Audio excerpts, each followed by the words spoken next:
सो गई हमेशा के लिए नए सफर पर जाने के लिए। ये वीडियो मैंने इसीलिए बनाई कि कैसे वो अकेली मिली, 2 दिन तक लगातार अकेली दिखाई दी और फिर उसे कुत्ते ना मार दे या कोई और तरह का उसका नुकसान ना हो जाए, मर जाएगी तो घर लाए। पता चला कि उसके कीड़े थे शरीर पे, फिर कीड़े निकाल करके नहला-धुला करके साफ करके उसको रज़ाई ओढ़ा दी।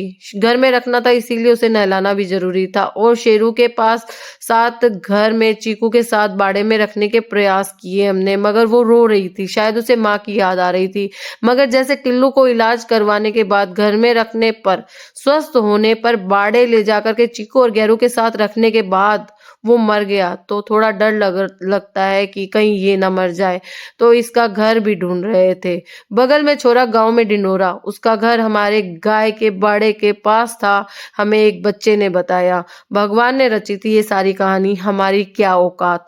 नहलाया हमने लगभग 30 दिन बाद मरी जब उसे छोड़ा था। अगर आप सारी वीडियो देखते हो तो जाते ही उसने अपने भाई के साथ फाइट की, वो स्वस्थ थी। साथ ही उसके बाद हम रोज खाना खिलाने जाते थे, दोनों टाइम उसको और उसके साथ में उसके भाई बहनों को। अगर वे बीमार होती तो हमें दिखाई दे जाती, पता चल जाता। प्लॉट में ये पपीज बैठते थे, वहां पे कांटे बिछा दिए गए थे।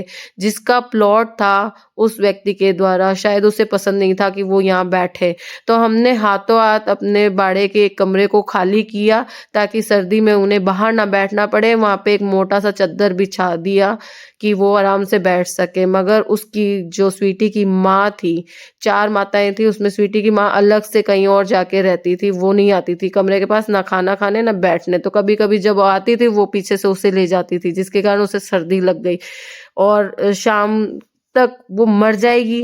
ये हमने सोचा थोड़ी था कि हम प्रयास कर सकते हैं, उन्हें खाना खिला सकते हैं, जगह दे सकते हैं, और तो क्या कर सकते हैं। जो हमारे हाथ में होगा वही हम कर सकते हैं ना, बाकी तो सब भगवान जाने। और रही बात सब्सक्राइब की, तो ये चैनल नहीं था, उससे पहले भी जो मुझसे होता था वो मैं करती थी जानवरों के लिए और आज भी करती हूँ।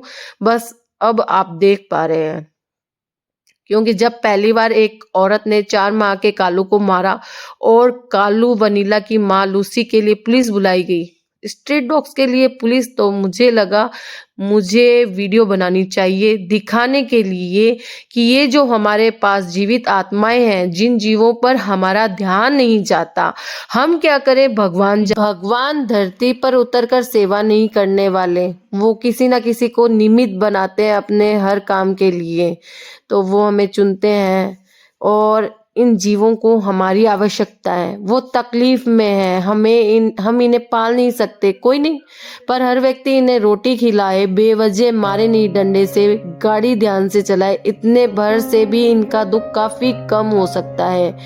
अच्छे कर्मों के फल और 84 लाख योनियों के बाद मनुष्य जीवन मिलता है, बहुत मुश्किल से। ये कीमती मनुष्य जीवन व्यर्थ नहीं जाना चाहिए। मैं इसे व्यर्थ नहीं गंवाना चाहती। आप क्या चाहते हैं, आप सोचो।